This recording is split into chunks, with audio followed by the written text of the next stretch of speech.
Em nome do Pai, do Filho, do Espírito Santo. Amém. Reflexão do dia 28 de maio de 2025, sexta semana da Páscoa, quarta-feira. Interessante que eu, falando sexta semana da Páscoa, nós estamos lembrando também que a Páscoa não fica só naquele dia, tá vendo? Naquele domingo de Páscoa. Como que a igreja ela dá importância, como ela vem refletindo 6 semanas, né, depois daquele momento, preparando a igreja para Pentecostes, preparando e renovando o compromisso no Espírito Santo. Sexta semana da Páscoa, quarta-feira. Santo do dia, São Germano de Paris, bispo, homem de oração e escuta. Ele que nasceu no século VI e, ao nascer e prosseguir vivendo, não foi tarefa fácil para São Germano. Ele veio ao mundo na cidade de Autun, França, no ano 496. Foi eh, a tradição, né, diz que sua mãe não o desejava e por isso tentou abortá-lo, mas não conseguiu. Ainda quando o menino atingiu a infância, ela tentou novamente contra a vida dele, tentando envenená-lo, mas também não conseguiu. Germano então foi viver como ermitão, adotado por um tio que afastou daquela realidade. E durante 15 anos, ao lado desse tio, em Lase, aprendeu a doutrina de Cristo e destacando-se por seu ardor espiritual. Decorrido algum tempo, depois, em 531, ele foi chamado pelo bispo de Autun para trabalhar a seu lado. Depois da morte do bispo, assumiu a direção de um mosteiro e ali recebeu os dons de milagres e profecias por sua intensa vida de oração e chegando a permanecer diversas noites em vigília. Pouco depois, foi nomeado bispo em Paris e participou de diversos concílios em Paris. São Germano de Paris, bispo, homem de oração e escuta, rogai por nós. Também aqui, né, eu quero pedir a Deus que eh, muitas pessoas também carregam esse trauma na vida de ter sido, de a mãe ter tentado ser abortado, ou que o pai forçou a mãe a ser abortada e depois conseguiu viver. Então vive com esse trauma de rejeição dos pais, abandono. Mas aqui nós temos a história de São Germano. Ele consegue superar tudo isso. Lógico, isso fica um rastro emocional na vida, mas veja, um homem que se tornou santo, bispo, bispo de Paris, né, muito respeitado por todas as autoridades. Então, peço a Deus também que te cure e te liberte de todos esses ressentimentos. Existe uma vida para viver, vai viver. Na primeira leitura de hoje, no decorrer da palavra, nós vamos ver na primeira leitura, Atos 17, como que a igreja vai caminhando em meio às suas dificuldades, mas como que o Espírito Santo transforma os apóstolos, principalmente Paulo, dando criatividade na hora de evangelizar. O salmo é o Salmo 148, da vossa glória estão cheios o céu e a terra. E finalmente o Evangelho, aonde o Senhor fala do Espírito Santo, que será derramado sobre a igreja. E interessante que ele fala que revelará coisas futuras que irão acontecer. Está vendo a origem do Apocalipse? Por que, que a igreja procurou este livro para selar a Bíblia? Né? Porque era essa promessa de Jesus que o Espírito Santo derramado sobre a igreja revelaria coisas futuras que irão acontecer. Vamos ouvir atentamente a palavra de Deus. Leitura dos Atos dos Apóstolos. Naqueles dias, os que conduziram Paulo levaram-no até Atenas. De lá, voltando, transmitiram a Silas e Timóteo a ordem de que fossem ter com ele o mais cedo possível. e partiram. De pé, no meio do Areópago, Paulo disse: Homens atenienses, em tudo eu vejo que vós sois extremamente religiosos. Com efeito, passando e observando os vossos lugares de culto, encontrei também um altar com esta inscrição: Ao Deus desconhecido. Pois bem, esse Deus que vós adorais sem conhecer é exatamente aquele que eu vos anuncio.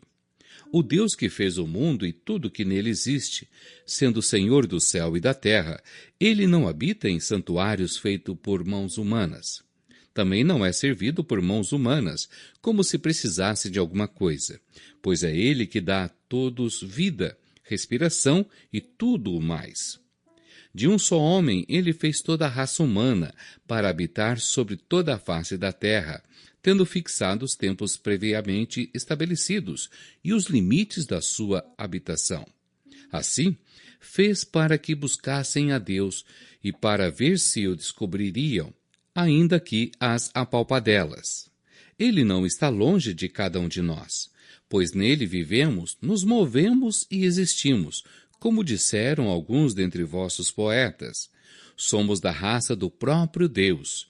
Sendo, portanto, da raça de Deus, não devemos pensar que a divindade seja semelhante a ouro, prata ou pedra, trabalhados pela arte e imaginação do homem. Mas Deus, sem levar em conta os tempos da ignorância, agora anuncia aos homens que todos e em todo lugar se arrependam, pois ele estabeleceu um dia e que irá julgar o mundo com justiça por meio do homem que designou, diante de todos, oferecendo uma garantia ao ressuscitá-lo dos mortos. Quando ouviram falar da ressurreição dos mortos, alguns caçoavam e outros diziam: Nós te ouviremos falar disso em outra ocasião. Assim, Paulo saiu do meio deles. Alguns, porém, uniram-se a ele e abraçaram a fé. Entre eles estava também Dionísio, o Areopagita, uma mulher chamada Dâmaris e outros com eles. Paulo deixou Atenas e foi para Corinto. Palavra do Senhor, graças a Deus. Salmo 148. Da vossa glória estão cheios o céu e a terra. Louvai o Senhor Deus nos altos céus. Louvai-o no excelso firmamento. Louvai-o, anjos seus, todos louvai-o. Louvai-o, legiões celestiais. Da vossa glória estão cheios o céu e a terra. Reis da terra, povos todos, bendizei-o. E vós, príncipes e todos os juízes, e vós, jovens, e vós, moças e rapazes, anciãos e criancinhas, bendizei-o. Da vossa glória estão cheios o céu e a terra. Louvem o nome do Senhor, louvem-no todos, porque somente o seu nome é excelso. A majestade e o esplendor de sua glória ultrapassam em grandeza o céu e a terra. Da vossa glória estão cheios o céu e a terra. Ele exaltou seu povo eleito em poderio. Ele é o motivo de louvor para os seus santos. É um hino para os filhos de Israel, este povo que ele ama e lhe pertence.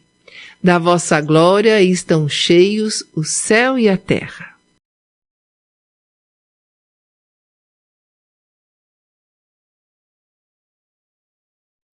Proclamação do Evangelho de Jesus Cristo segundo João.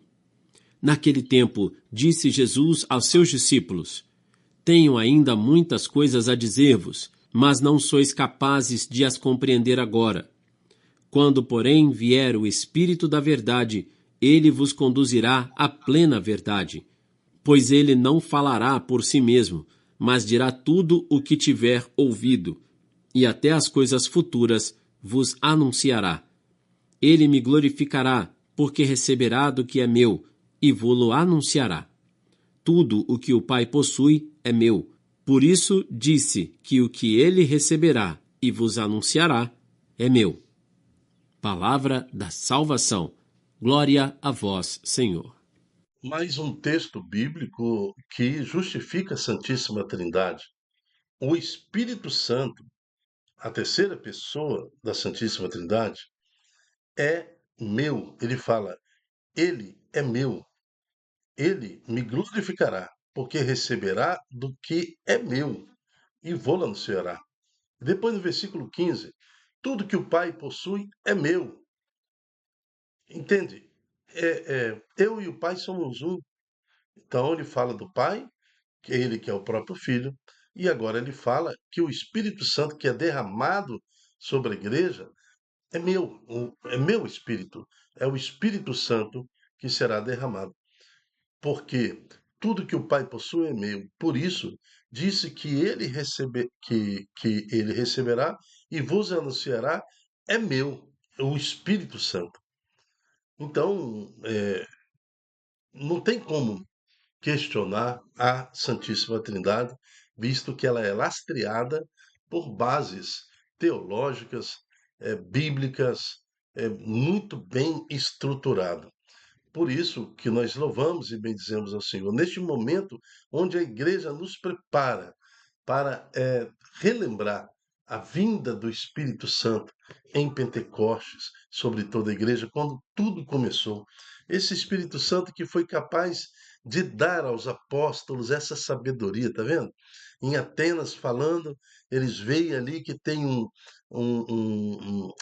espaço reservado para um Deus desconhecido, então ele usa desse artifício para justificar em Atenas, os atenienses, a adoração ao Deus verdadeiro. Usando desse artifício, consegue converter almas ao Senhor. É uma sabedoria que só pode vir do Espírito Santo. Louvamos a Deus pelo Salmo 148, né? Da vossa glória estão cheios o céu e a terra. E eu quero chamar a atenção neste versículo.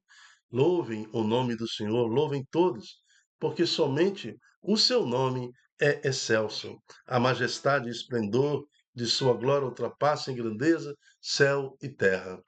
Então, todos nós estamos sujeitos à presença de Deus, por isso louvamos a Deus. E quando fala céu e a terra, fala de tudo, de todo o universo, de tudo, inclusive da mansão dos mortos. Todos nós louvaremos a Deus. É o nosso dever. É por isso que você nasceu, você foi concebido. Veja que toda a dificuldade de São Germano, né, de Paris, né? A mãe tentou matá-lo por duas vezes, porque nós nascemos com um propósito. O nosso propósito é nascer, conhecer Deus, depois amar a Deus, depois servir a Deus. Então nós temos esse propósito na nossa vida, esse objetivo. Por que que eu nasci? Nasci para conhecer Deus, para amar a Deus e depois servir a Deus. E o Santo Evangelho de hoje possa então nos deixar dóceis ao Espírito Santo, porque o Espírito Santo já está no nosso meio, né? Então, deixe agora que o Espírito Santo faça em você um homem novo, uma mulher nova. É tempo de experimentar o efeito de Pentecoste em cada um de nós. Louvamos a Deus, bendizemos ao Senhor e pedimos a Deus, em nome de Jesus, um grande derramamento do Espírito Santo sobre cada um de nós. Amém. Eu me chamo Dilton Góes. O nosso programa chama-se Reflexão do Dia. É um programa que faz parte do nosso projeto, que é Ai de mim, se não evangelizar. Nosso objetivo é refletir sobre a liturgia do dia, revelar, né, qual é a intenção da igreja quando escolheu aquelas palavras da liturgia para anunciar para nós um objetivo. E hoje a igreja nos pede docilidade ao Espírito Santo, que sejamos atentos nessa experiência com o Espírito Santo. Está difícil? Clame ao Espírito Santo. Está ruim? Clame ao Espírito Santo. Tem um obstáculo a vencer? Clame pelo Espírito Santo. Está alegre? Clame pelo Espírito Santo. É esta experiência que a liturgia nos passa hoje. Seja você também um anunciador da Boa Nova, divulgando em suas redes sociais este estudo, essa pregação, para que mais corações escolham viver sobre a ação do Espírito Santo. Amém. Até a próxima, se Deus quiser. Tchau, tchau.